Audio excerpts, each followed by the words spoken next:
Egaa adabni naaf isin nama adabnu kan namni baachuu danda'u ta'uu danda'a. Murtee sobaatiin nama ibsuu dandeenya ta'a. Dhugaa namaa kan qalqachuu dandeenya ta'a. Murteen Waaqayyoo garuu lubbuu foonis balleessuu akka danda'u qaayil gaafa isaa galu adabbii waaqni koo na adabe isan baachuu danda'u ol ta'ee jedhe.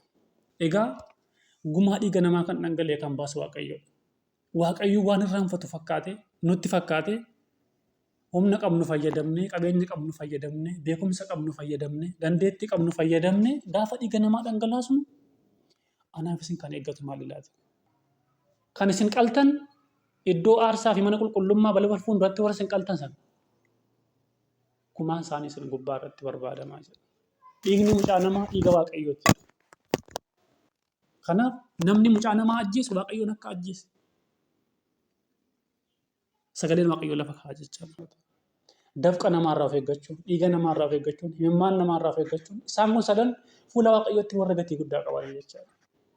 Dhiigni qulqulloota har'as dhangala'aa jiran kun fuula Waaqayyootti akka isaan iyyan beekuun barbaachisaadha jechuudha. Barruu keessan dhiigni xureessee isin fuula koo dhaabattanii gaafa isin harka keessan gargootti bal'istanii barruu keessan keessa dhiigatu guutee jira waan ta'eef kadhannaa keessa saniif hin dhaga'u jechuudha.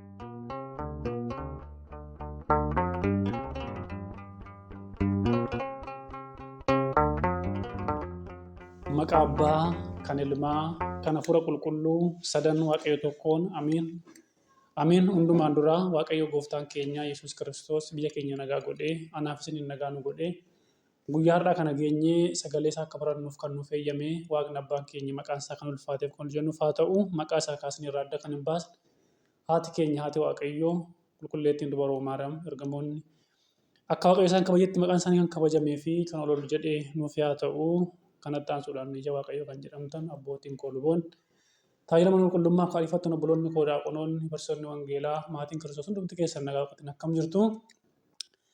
Nagaa galata Waaqayyoo egaa akka arjummaa Waaqayyootti guyyaa har'aa kana sagalee Waaqayyoo keessaa dirree godhannee kan wajjiniin barannu seera uumamaa boqonnaa 4 lakkoofsa 10 gubbaarra kan jiru ta'a. Innis mata dureen kun maal jedhaa? Wanta ati goote kun maalidhaa jedha. Sagalee kana kan dubbate gooftaa keenya qoricha keenya Yesuus Kiristoos sagalee kana kan dubbate isaadha jechaadha. Kan itti dubbate ijoollee abbaa keenya Addaam warra jedhaman warra jalqabaa keessaa isa hangafaa kan ta'e Qaayilitti dubbatee jechaadha. Sagalee kana kan barreesse hangafaa raajotaa kan ta'e abbaa keenya qulqullicha Museedha.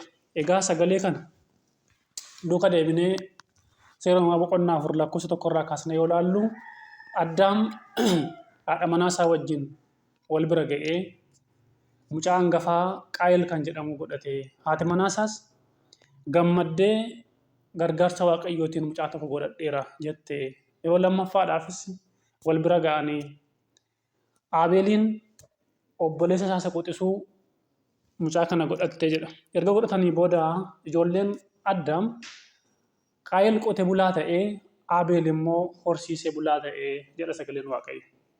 Egaa ijoolleen kun lamaan haala kanatti jiraatanii yeroo itti kurnoo ofii kaffalan innaa ga'u Qaayil inni hangafaa midhaan qotee bula waan ta'eedhaaf midhaan isaa keessaa isa qulqulluu gashatee waaqa isaaf kan hin taane garuu habaqii sassaabee gara mana Waaqayyootti geesse jedha. Qulqullina kan hin qabne habaqiidhaan kan makame fuula Waaqayyootti dhiyeesse jedha. Akkasuma obboleessi inni quxisuus immoo Aabeel kan horsiisu keessaa hoolota isaa keessaa isa hangafaa isa mudaa hin qabnee jedha. Isa mudaa hin qabne foon isaa qalee cooma isaa fuula Waaqayyootti aarsaa dhiyeesse jedha. Yeroo kana Waaqayyoo Aabeelii fi aarsaa Aabeeliin ilaalee jedha. Aabeelii fi aarsaa Aabeelitti Waaqayyo gammadee yeroo kana Qaayilii fi aarsaa Qaayil Waaqayyoon hin fudhannee jedha. Kanarraa kan kaase Qaayil baay'ee gaddee ture. Mataa buusee hin gurraacha'ee jedha sagaleen Waaqayyo.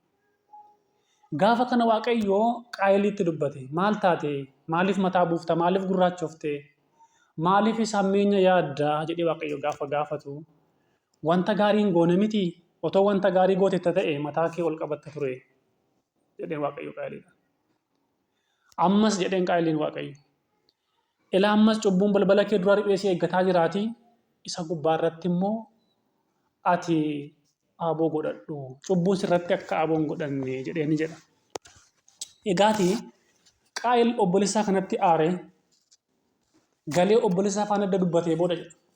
Fuudhee gara lagaatti gadi baasee yookaan bakkeetti ba'anii obboleessaa qaayiliin rukutee ajjeese jedha.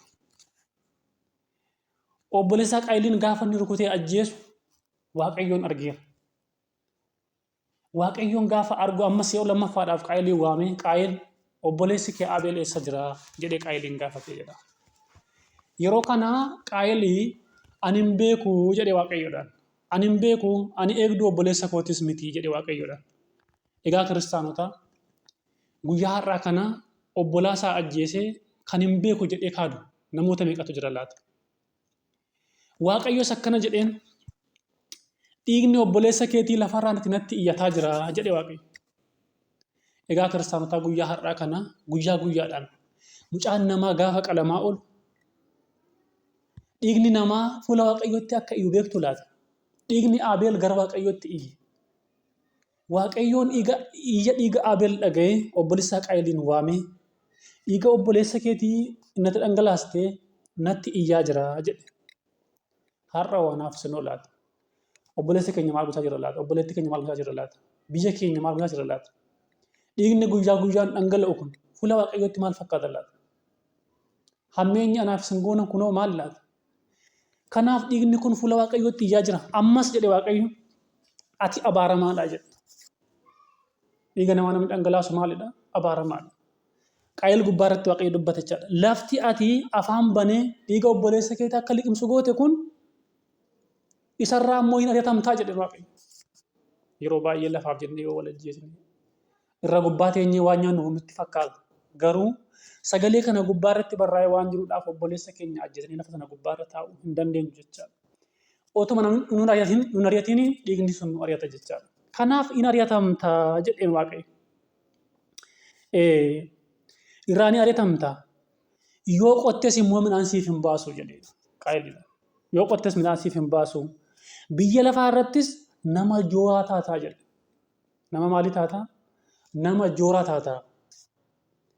Nama bakka seenu dhabu yookaan immoo lafa lixu hin qabne taataa jedhe Waaqayyo. Har'as kiristaanota nama ajjeesuun keenya humna qabaannee haa ta'u, beekumsa qabaannee haa ta'u, baay'ina zarii qabaachuun haa ta'u. Abaarsi Waaqayyo kun gubbaa irratti nama gubbaa jooraa taataa jedha.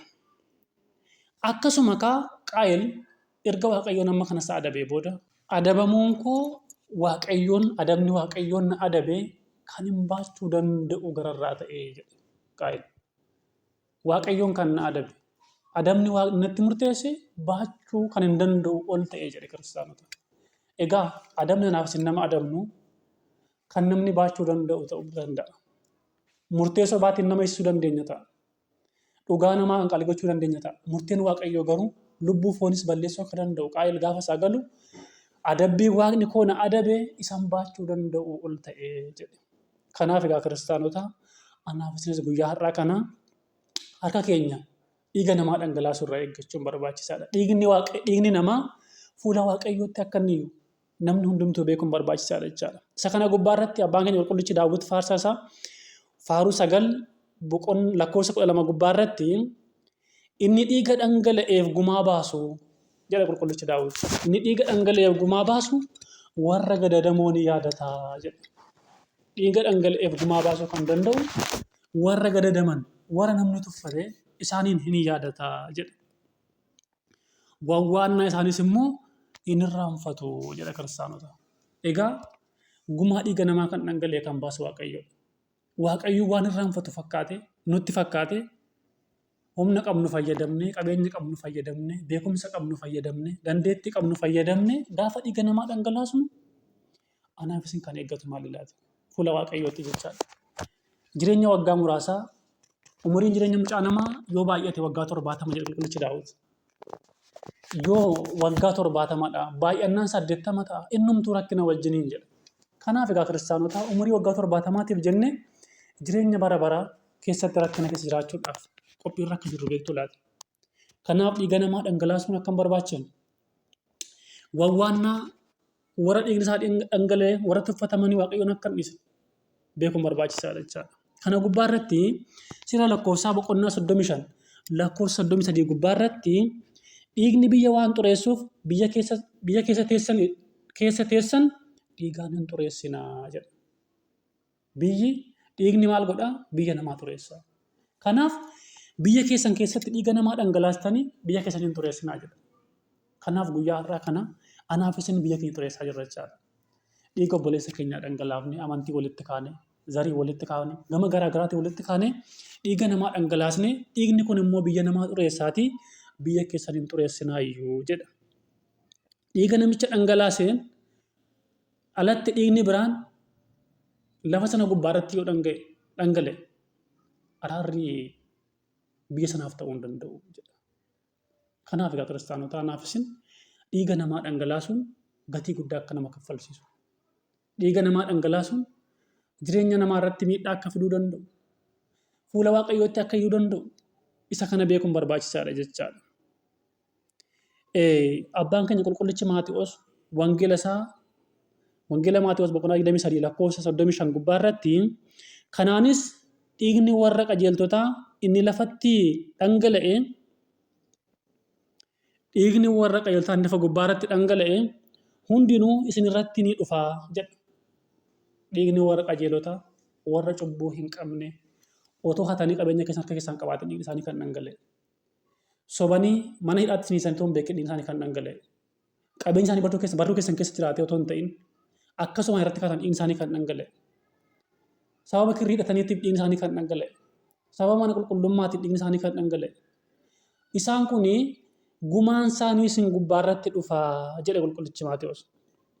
Kunis immoo jedha dhiiga Abeel nama tolaa sana jalqabee dhiiga Abeel nama tolaa sanaa jalqabee hamma dhiiga Zakkaariyaas ilma Baaraakiyaas